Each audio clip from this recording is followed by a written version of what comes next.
uyog yun ang atong nasod ug ang sentro nini dito sa dapit sa Kabisayan. O nahitabo ka to October 10. October October 10. maybe siya Jis. October 10 o Pizza 10. O nitok maasab din sa Jeremias kapitulo kapitulo 10 versikulo 10 nga ang kasuko sa Dios uyugon niya ang kalibutan o walay nasod nga dili mahadlok nini nga pag panimalo sa Dios sa iyang kasuko o butyag dito nga ang maong panultihon nga nagpaila nga ang Dios nas suko na gayon tungod sa mga dili na maayo nga mga binuhatan sa mga katawhan din sa kalibutan. Ug ang uban nagpatuyan sa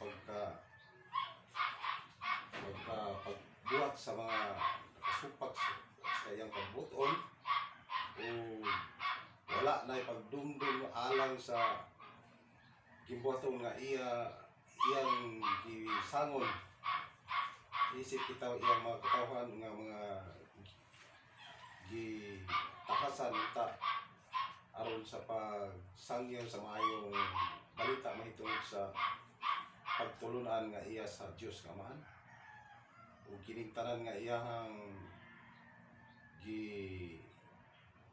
buo sa kalibutan nga katalagman tungod kini kay ang mga katawhan wala na nagtuman o nagpasulabi ang pagkadautan nini o atong dumdumon nga yan ang bersikulo kung ba ini nga mga sirot sa Dios kay daghan gyud ang mga matay o mahitabo lang yun ang iyang kasuko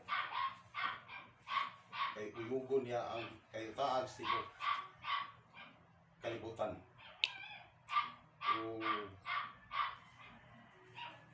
ang akong ikasulti nga tumanong ta ang atong gibuhaton aron sa padayon sa atong mga gisangon niya kanato sa matag usa o dinhi ra ko may hapon sa tanan. Salamat sa sa Diyos. Ginoo